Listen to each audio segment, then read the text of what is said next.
Hello friends, welcome to my YouTube channel in art world. जैसा कि मैंने पिछले चैप्टर में अधिगम तक देखा था, आज हम न्यू चैप्टर देखेंगे स्मृति, जिसे हम मेमोरी कहते हैं। स्मृति एक प्रक्रिया है जिसमें 3 स्वतंत्र अंतर्संबंधित अवस्थाएं होती हैं। पहला होती है कुछ संकेतन, दूसरा होती है भंडारण और तीसरा होती है पुनरुद्धार।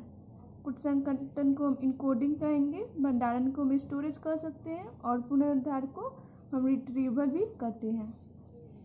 कुट संकेतन जो है स्मृति की पहली अवस्था है। कुट संकेतन जिसका तात्पर्य उस प्रक्रिया से है जिसके द्वारा सूचना स्मृति तंत्र में पहली बार पंजीकृत की जाती है ताकि इसका पुनः उपयोग किया जा सके। और भंडारण जो है स्मृति की द्वितीय अवस्था है। कुट संकेतन सूचना जो सूचना होती है जिसका कुट संकेतन किया गया है उसका भंडारण करना आवश्यक होता है जिससे उस सूचना का बाद में उपयोग किया जा सके। तो जिसके द्वारा हम कुछ समय सीमा तक धारित करके रखते हैं सूचना को, तो यह भंडारण में रहती है और इसको हम स्मृति की द्वितीय अवस्था कहते हैं। तीसरा होता है पुनरुद्धार स्मृति, जिसे रिट्रीवल मेमोरी भी कहते हैं। यह तीसरी अवस्था होगी।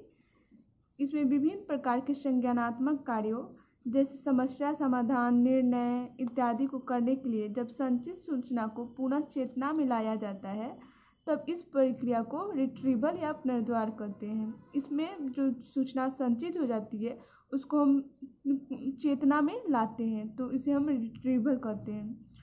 एटकिंसन एवं शिफ्रिन ने 1968 में स्मृति का प्रथम मॉडल प्रस्तुत किया जिसे हम अवस्था मॉडल कहते हैं।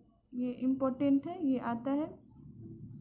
संवेदी तंत्र 3 प्रकार के होते हैं। पहला सेंसरी संवेदी स्मृति, अल्पकालिक स्मृति शॉर्ट टर्म मेमोरी और दीर्घकालिक स्मृति लॉन्ग टर्म मेमोरी। ये शॉर्टकट में भी इसको बोलते हैं STM और LTM। संवेदी स्मृति की संचयी क्षमता बहुत कम समय तक होती है। यह 1 सेकेंड से भी कम समय तक रहती है। यह ऐसी स्मृति तंत्र है जो प्रत्येक संवेदना को परिशुद्धता से ग्रहण करता है।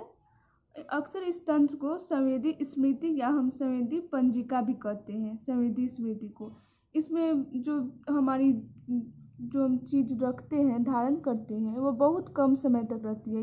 1 सेकेंड से भी कम समय तक रहती है संवेदी स्मृति में।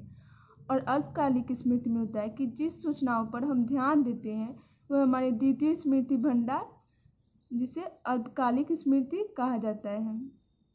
अल्पकालिक स्मृति में सूचना को थोड़े समय तक अर्थात इसमें 30 सेकेंड या उससे भी कम रखा जाता है। इसका बस 30 सेकेंड ही हम मैक्सिमम रख सकते हैं, 30 सेकेंड, और इससे हम ज़्यादा नहीं रख सकते हैं। यह इम्पोर्टेंट है, इस बार BHU के क्वेश्चन में पूछ चुका है। एटकिंसन एवं शिफ्रिन के अनुसार अल्पकालिक स्मृति में सूचना का कुछ संकेतन मुख्य रूप से धनात्मक होता है। यह धनात्मक होता है एटकिंसन और शिफ्रिन के अनुसार। दीर्घकालिक स्मृति एक ऐसी अस्थायी भंडार है जहाँ सूचनाएं चाहे वो कितनी भी नई हो या पुरानी हो इसमें रहती है।